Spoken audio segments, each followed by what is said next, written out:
Welcome to the Therapy Show podcast. I'm your host, Lisa Mustard. In each episode, I interview a seasoned and knowledgeable talk therapist from the counseling world to glean valuable insights, techniques, and tools that you can apply to your practice and your life. And if you're considering a career in the counseling field or just want to hear about what it's like to be a talk therapist, then this is the podcast for you. Hi, friends. I hope you're doing well. And before we jump into this week's episode, I have a couple of things I want to share with you.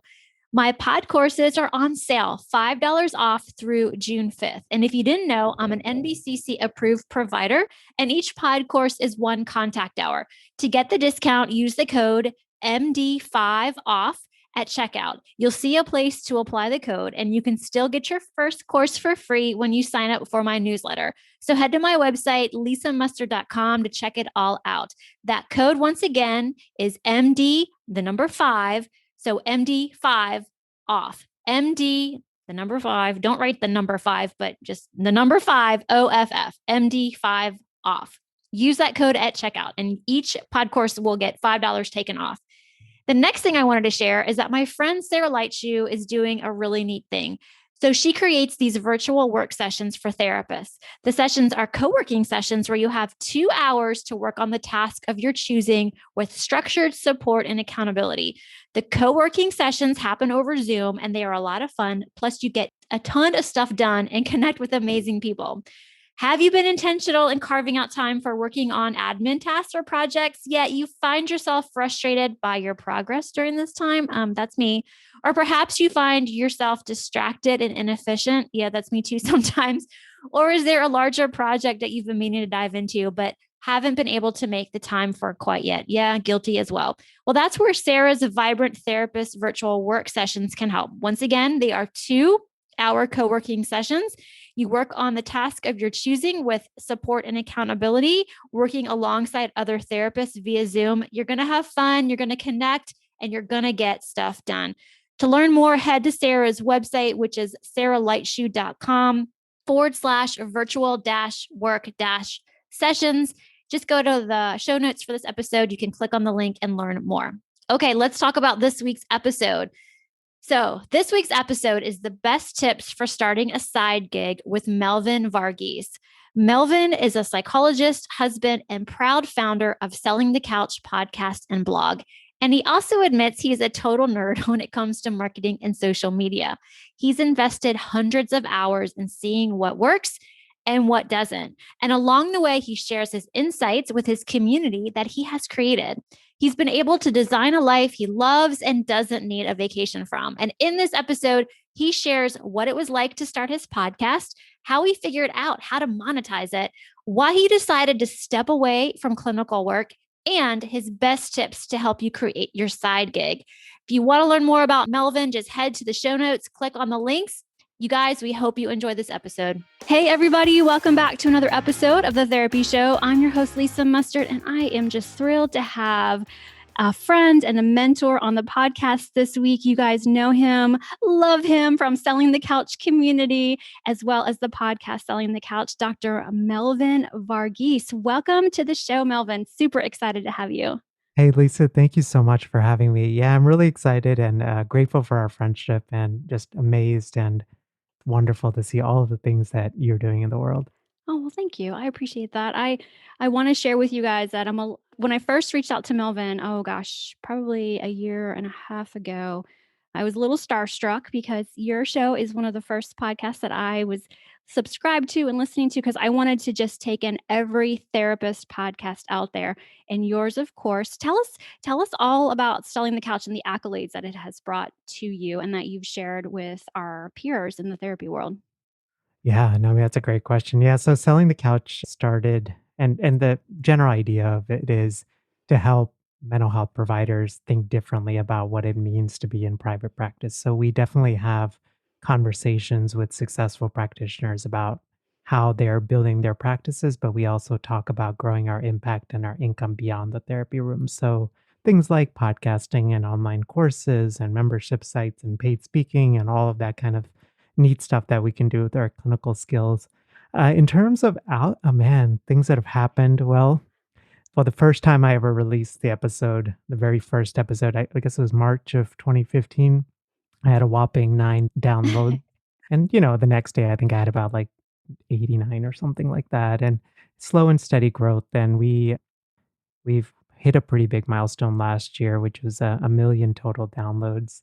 And now we average around 25,000 downloads, which Wow. is just crazy because, I mean, it's such a super niche area, Mhm. right? Like mental health private practitioners. I mean, it's not even like all mental health providers, right? So that's been a big accomplishment. I've been fortunate to have podcast sponsors on the podcast. So, folks that want to connect with my audience that are providing great services and willing to compensate me for that as well, which has been Mhm. really cool. And gosh, I don't know. I'm not so good with speaking about accolades. So, I apologize. It's been, I think on the whole, it's been really wonderful. I've got a great community of Mhm. mental health providers. That's almost 10,000 colleagues. And yeah, it's been neat.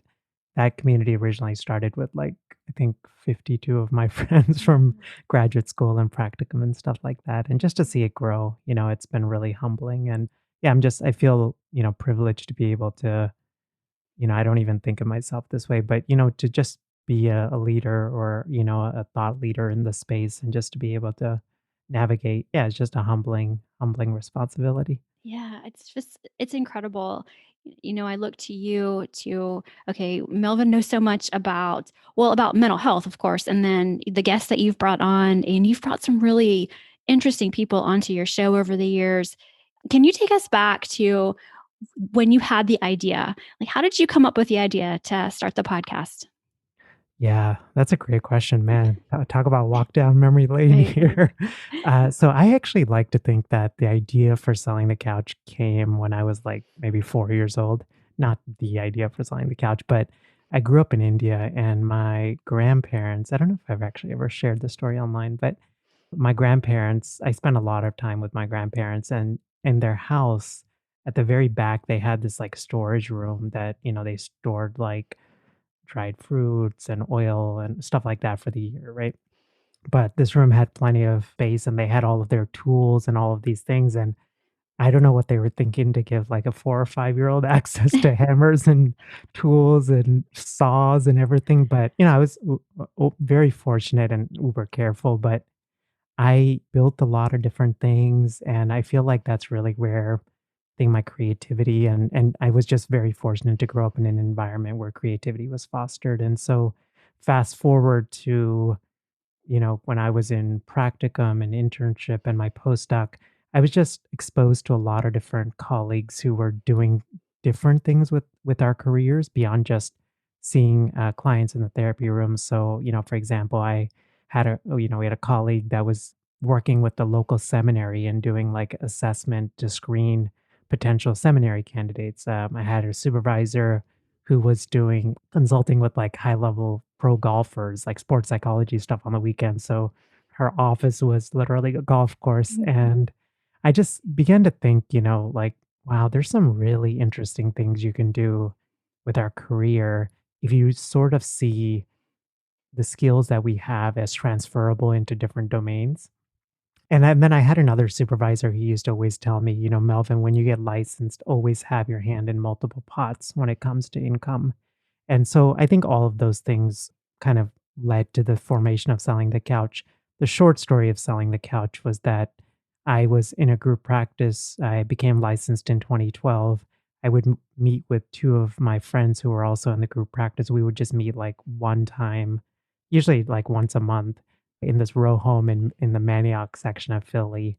And we would just talk about, some days we would read like a business book, other times we would talk about something that was like how to do something on social media. Basically, we were trying to learn these business and marketing lessons because we eventually wanted to be business owners, but we realized didn't exactly have that training in grad school.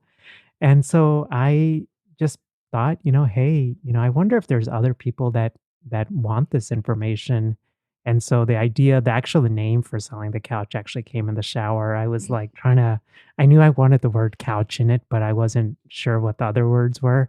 And then I was like, selling the, and I literally ran out of the shower, made sure the .com was available, bought the .com, and then I guess the rest is history.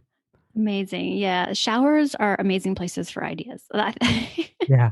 No, they absolutely are. I mean, we can probably talk about that on a whole other Mhm. conversation, but yeah, I have, like, shower markers and, like, a waterproof notebook that I keep next to the shower just because I feel like, yeah, it's a great place to come up with ideas, so That's a great idea. I need to get some of those. I could imagine my kids taking hold of it though, and I'd never get it again. But what a fast like that's just a great idea. I mean, you just went for it. So take us back to the your first recording. I know you've shared a little bit about you had like a TV dinner tray Yeah. table.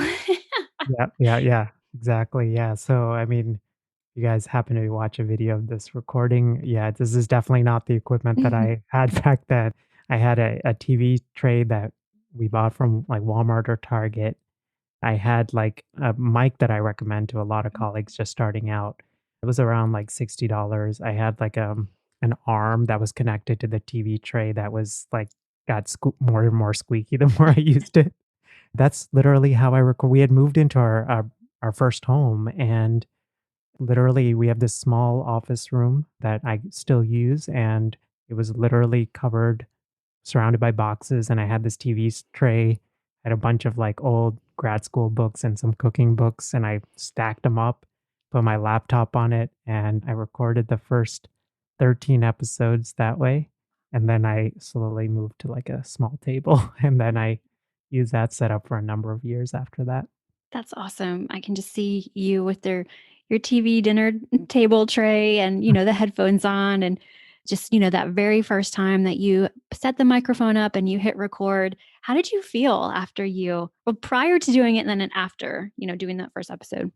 Yeah, I mean, that's a great question. So prior, the truth is I had the idea for selling the couch, I think in October, November of 2014, and then I sat on it until like March because it's an interesting thing with, I think, podcasting in specific, but any of these sort of online platforms. I think for many of us, we struggle with this overwhelming fear and doubt. And that's definitely what I struggled with. I was like, who am I to be sharing this expertise and knowledge? In fact, I think there were like two other podcasts in the mental health space at that time. And I was like, and they had a good number of episodes. So I was like, what value can I add in this space? And so I battled with things like that. And then I've actually been like always self-conscious of my voice because I don't have that typical like boomy voice, right? And so I felt really insecure about putting even my voice out there. That was definitely a lot of fears and struggles, but ultimately I think I came to the realization that even if this whole podcasting thing didn't work out, like at the end of my life, I didn't want to regret not doing something out of fear, you know? Mhm. And I try to just hold on to that and then just honestly like tell people I have no idea what I'm doing, but I'm just gonna like take it one step at a time and try the best. And honestly, like those colleagues, especially in the early days, they were just so helpful because I think they walked with me through that. I don't think they realized how much their encouragement meant. Mhm. Mhm. Yeah, so that was like a lot of the beginning stuff. And then right after I recorded, I think I still definitely battled with a lot of those fears. I think podcasting is really interesting because one, it's a natural skills, like it's a natural offshoot of the skills that we have as clinicians, the ability to converse on deep topics, have like deep conversations with guests, all of those kind of things. But it's also, I don't know, it's very vulnerable and scary. And so that's what I struggled with for a number of years. I mean, it still comes up now. Mhm. I feel like it took me a good 50 episodes to even not try to like emulate some other podcaster that I really admired, and just on my own voice. And then I think it took me probably another 50 just to not get scared to ask like the questions that I was thinking about versus kind of a softball question. Right. Yeah, yeah, for sure. But it's still a journey, and I'm grateful for it. I think I've become a little more courageous as the time has passed. That's I think I mean, you and I have talked about this in the past, but that's one of the things of podcasting that I didn't quite anticipate before, which is it makes you more brave, I Mhm. think, in other parts of your life. It really does. I'm glad that you brought that up because it sounds like we have a very similar journey and process. First I had the imposter syndrome. I still have it. I mean, I deal with it daily. And I think by the time this episode goes out, I'll be in the 70s. So I'm kind of finally finding my voice and getting courage to ask the questions that are a little bit deeper, a little bit, probe a little bit more. It's a journey and a process. And there have been many days where I'm like, is this, should I keep doing this? Like, is this helping people? I mean, am I really adding value to our community of peers? I mean, I struggle with that. Like every time I set a guest up or ask a question, I'm like, is this helpful? I mean, so I understand that, but I love how you just said, just keep going. And you're very open and vulnerable with with us, with your listeners, and with your community that you've established. And I think that's such a gift because you make it okay for the rest of us to put ourselves out there, which I think is a huge, huge accomplishment. Whether I don't know if you realize that or not. I definitely, I mean, I think I can own it sometimes, Mhm. but for the most part, I don't, for me, as I shared at the beginning, I was born in India. So even coming to the US, even English is my second language. And so there were so many people that walked alongside of me, like my English as a second language teacher, right? Like Miss Walker, like back in second grade, right? Like helped me to understand this language. And I think doing so many things in my life, like being the first, in my family to graduate, obviously from like high school in the US to go to college, to Mhm. go to grad school, right? So a lot of these first, I had so many people help me. And I think one of the things that I realized is just asking for help and saying like, hey, I know some stuff, but there's a lot of stuff I don't know. And I'd just be grateful if you could help, you Yeah. know? Yeah, and I think that's what I've tried to do with selling the couch, that I don't necessarily know everything, but whatever I know, I'm happy to share. And then, hopefully we can just I guess more importantly, create a community where we can ask these questions and learn from one another. Yeah, I love your community selling the couch that you have created. It's very safe. That's a really good word, I think, for the community. It's very safe. It's very accepting. It's just a good group. There's a lot of Facebook groups out there that I find myself going, all right, I'm done with this one. I'm out. Peace out, y'all. Good luck with that. And I don't mean it's just we're adults and we're in this field of mental health. And I think there's room for all kinds of vulnerabilities and courageous questions. And I don't know. I just had to put that out there because I love your group and I think it's so special.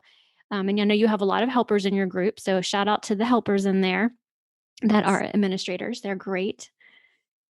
Yeah, absolutely. I mean, I think without our awesome admin team, there's no Mm, way SDC would run as smooth as it does. And fortunately, I think, what's the word? You attract what you sort of put out, right.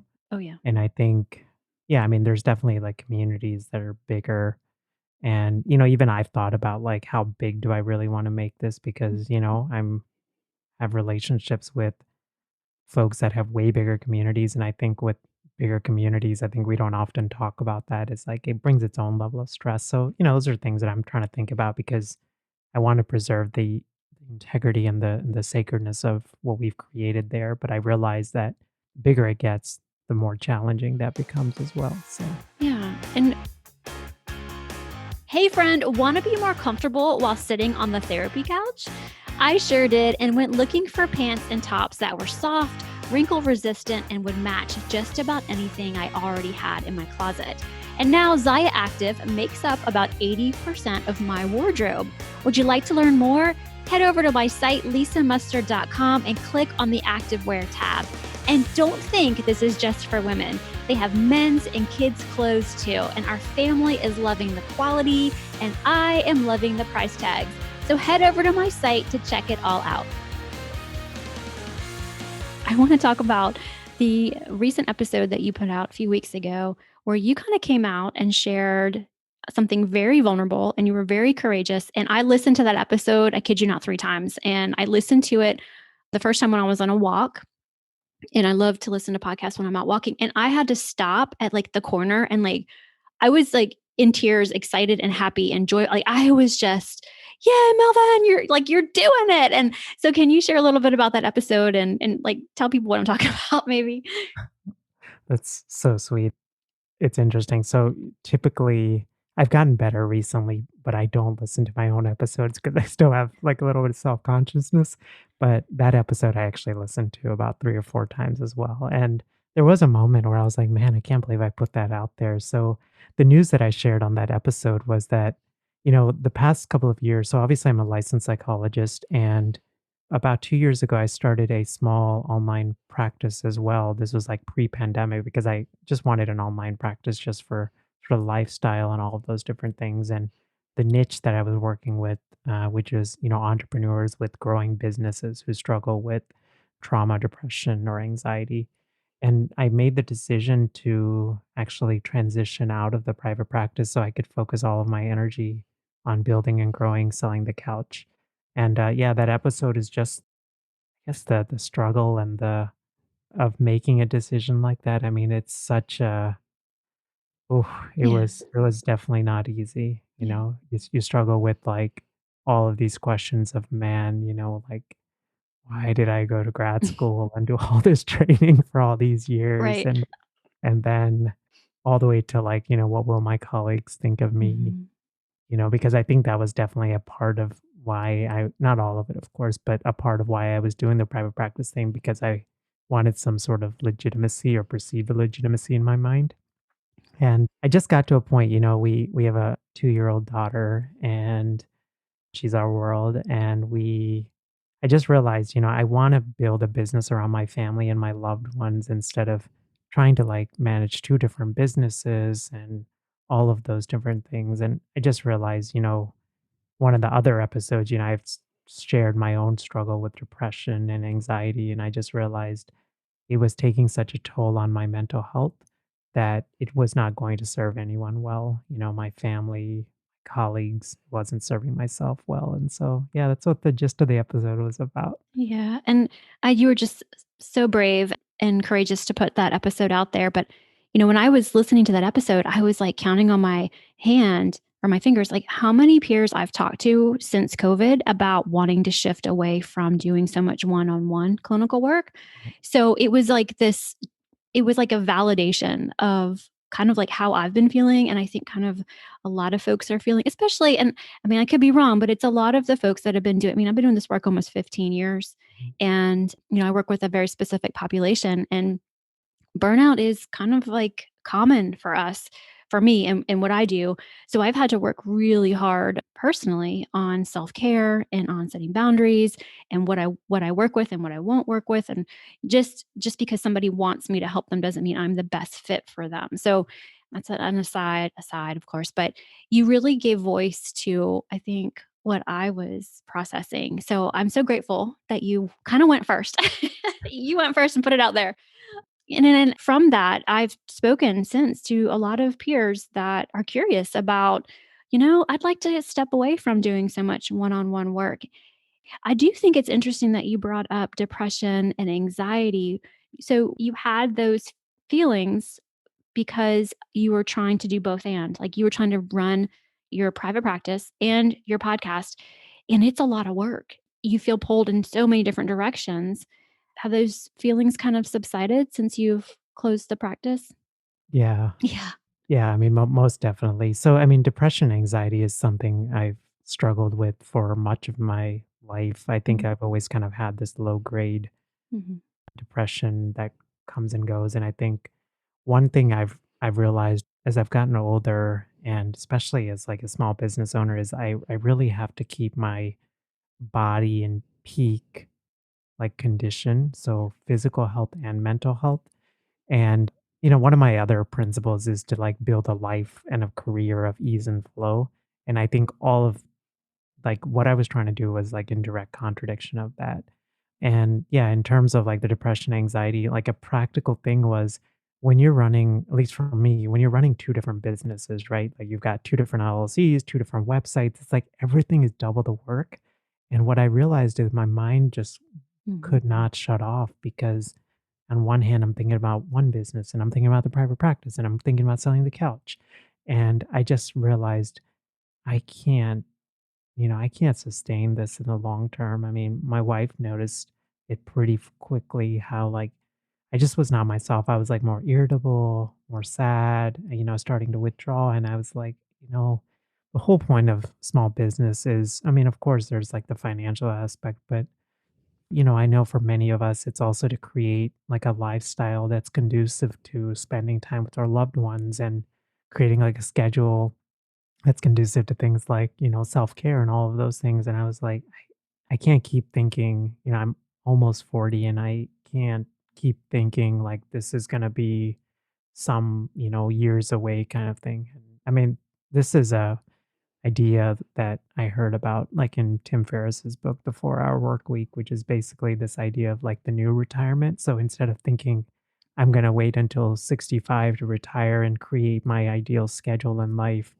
the new retirement argues that why not start to implement that in the day to day Mhm. so that presumably when most of us have our health and can do some of these things so that we're not just waiting until sort of the end. And that seemed to resonate a lot with me. I think Mhm. the big things for me are I love time to just work. I love time to be able to connect. I love time to be able to take a hike and a Mhm. nap. And then I love time to just like learn every day. And I'm perfectly happy with that.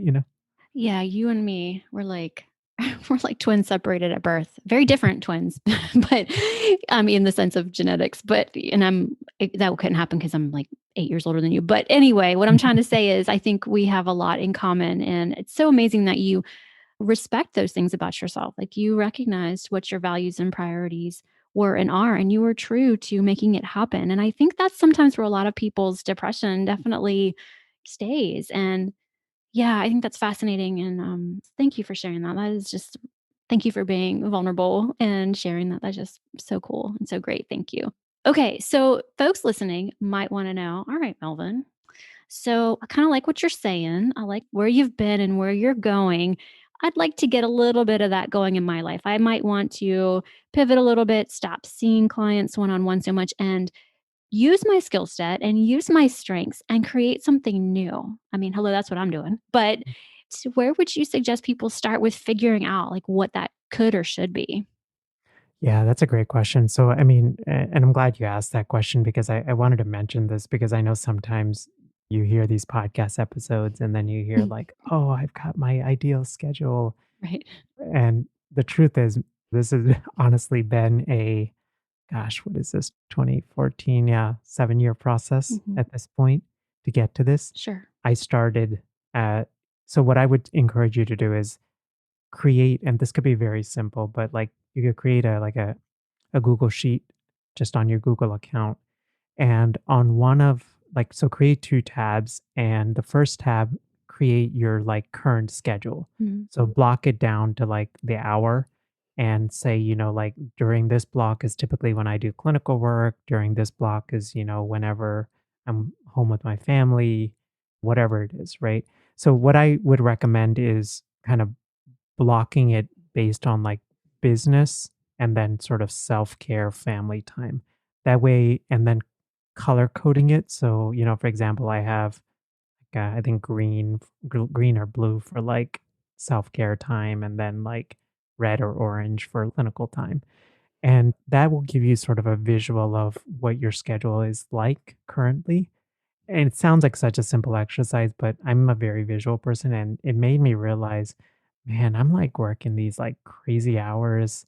And I just, for example, when I first started, I was still in part of the group practice. So this was going into Center City on Mondays and Wednesdays. And so that's like having to take the train in. Then Tuesday nights, I had clients until like 8 or 9.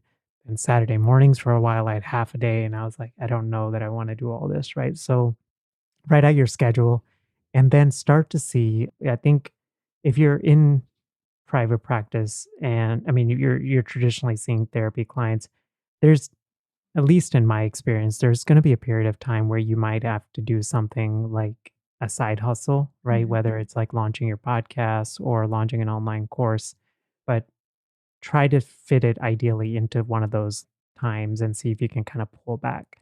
The second tab should be your ideal schedule. So, again, the same sort of idea. but write down like, actually color code and say, you know what, I want to be able to stop work at 5 p.m. every day. I don't want to work on Fridays or I don't want to work on Saturdays and Sundays, and then try to figure out what that could look like. And then what I typically do is review it at least once a month to see where I'm at as I make that transition. And that's been really helpful for me. I think the other thing to do is, what I realized is there has to be a period of like one on one time before you start to wean out of that one on one time. So for me, I remember like very early on, I think it was like the 30s maybe of the podcast where I created an episode on like launching a podcast. And colleagues started reaching out to me after that episode went live, asking like, Mel, can I consult with you on how to do this? Because I have no idea what to do. And then the idea clicked in me. And I was like, oh, you know what? I could do some consults, right? Charge more than I would like in therapy sessions, right? And then use that so then I could then pull back on clinical hours a little bit, right? Mhm. And then those consults went into an online course because I just started thinking, hey, I wonder if there's so many more folks who I could serve and could be helped by. And I now don't, I wonder if there's another way where I'm not trading time to create income, a Mm. different way of doing it. And that's sort of the process for me. I think it looks different for everyone. I mean, you and I have talked about this. I think one thing that a lot of colleagues want to do these things beyond the therapy room, but I think it's really helpful to have some kind of platform, a place that you can share your message and gather those who like know, love, and trust you. Mhm. It doesn't have to be a podcast. It could be a YouTube channel, could be on social media, whatever it is. But I think the key thing is to go into a space that's growing and to be more importantly to be consistent with it. Yeah. Because I think the temptation is always to jump from like one thing to another, you know? Oh, yeah. No, I totally agree with you, and I think that's a really helpful idea and suggestion. Before you even consider what it is you wanna do, go ahead and just look at your day and look at where you're spending your energy, where you're spending your time, and then what's your ideal schedule. And when I look at where I'm spending my time, or this was, a year and a half ago prior to COVID versus where I wanted to be, it was very different. But I knew that there were already places I could start to make changes. So I was kind of starting to live in that future schedule. I was making some shifts here and there. And for me, a lot of it was just asking for help. And being that we have two daughters and they have busy schedules and I have a busy work schedule. My husband has a busy work schedule. It was just like, okay, I'm going to ask for help. And I finally did. And so once I started asking for help, I was able to ask for help in other areas. And I think that's when I first found the Healthcasters, the program that you have created. And it's just really cool to hear the evolution of where you were, where you started, and where you are today. And I think it's really, I don't know if it's ironic or foreshadowing or whatever we want to call it. But you just interviewed me for your show last week, and I was your last guest on your old microphone. And I'm guessing that today you are being a guest with your new microphone on my show. So there are no coincidences, Melvin. I'm convinced we are like something's going on here. No, I'm just kidding. Yeah, no, I think it is.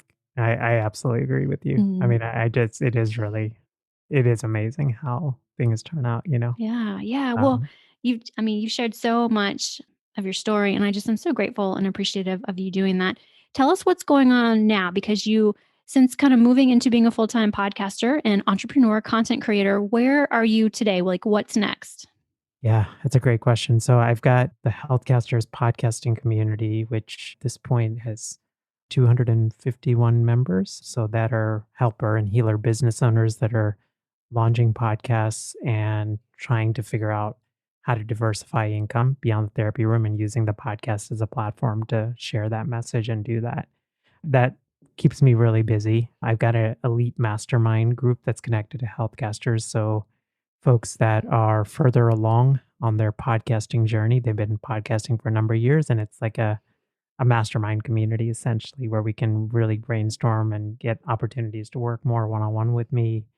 And then hopefully next year, I've got online course school launching, which is at least the first couple of versions of this is going to be a 6-week live gathering where we will brainstorm, plan, and create your online course.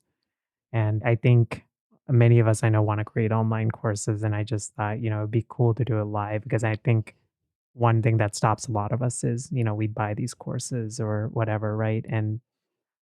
But it's like hard to sometimes follow through. And I just thought it'd be cool to have that accountability.